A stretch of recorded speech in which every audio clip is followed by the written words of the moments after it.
Greetings and salutations. Welcome to another episode of 365 Days of Gaming. Really appreciate you taking time to check out this video. Like, comment, share, subscribe, all greatly appreciated, so thank you in advance. Now, we've been talking about a lot of different, RPGs and a few Final Fantasies, some Disney games, but we didn't talk about the one that kind of started this whole Kingdom Hearts craze off. So let's talk about the original one. First and foremost, when this game was announced, you have to understand that it just seemed too weird to actually exist. Like, games get announced all the time, especially back then when you would see a game in a magazine and then, they would be talking about all of these cool things it was going to do and how you'd be able to do this and that. And, just some ideas you had never heard of, and you never see anything come of it, especially when it involved multiple licensed things. Now, granted, everything was technically through Final Fantasy, and Disney, but it's like, even those licenses can get kind of weird. So we just always figured that something would happen and the game wouldn't come out, or it would come out and would just be too weird to work.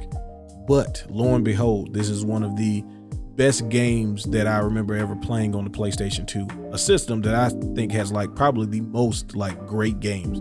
So no light feat, but just going through this whole, the story where we didn't know anything that was going on. You're trying to figure out what exactly, is this world where you have these characters from these different games and they're all in the same place, but they're not acting like, they are a part of those games. They like their own separate characters just for this game. And then all of the original characters that were created for it, playing as Sora, and he's got the giant feet, what's going on with those huge boots, first and foremost. But it clearly, it has the anime hair, and, they were definitely trying to appeal to a certain demographic, and it worked because we loved every minute of it.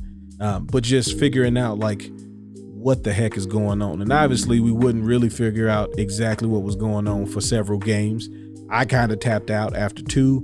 And I tried to come back at 3, but I didn't quite make it through yet. I do plan on playing it, but the original one, there was nothing like it that when it came out. First and foremost, how many video game themes are as recognized as simple and clean? Just think about that, for example. And that commercial used to come on all the time. And buddy, every time it came on, I was into it. Even after getting the game, beating the game, did not matter.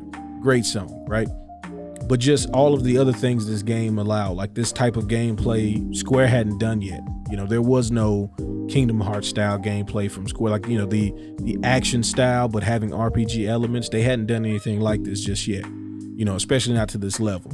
And then all of the different worlds that they made up, they had to recreate all these Disney worlds that they had to do, and they all, did it all justice. And I felt like going to each of the worlds was revisiting a piece of my childhood, which was a great trip down memory lane for me because I grew up on these Disney movies. And then seeing the different characters, interact with each other and, still trying to figure out what was going on. I beat the whole game and I'm I kind of get it, but there's a lot of missing pieces there. But just speculating, the conversations that you have after we've all beaten the game and we're all talking about what we think is going on with this person or that person, talking about the different keyblades and, the different special moves that they had, just all of those things. This game was just so incredible at doing, and still having an air of mystery after it was all said and done, which is an amazing feat. So there was no way we were going to do this list without talking about such an amazing game.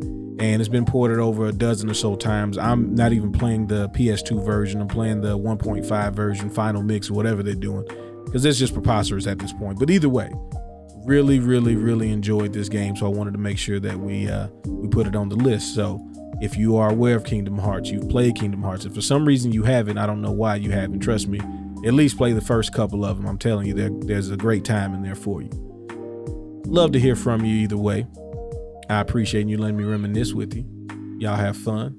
Y'all be safe. Peace.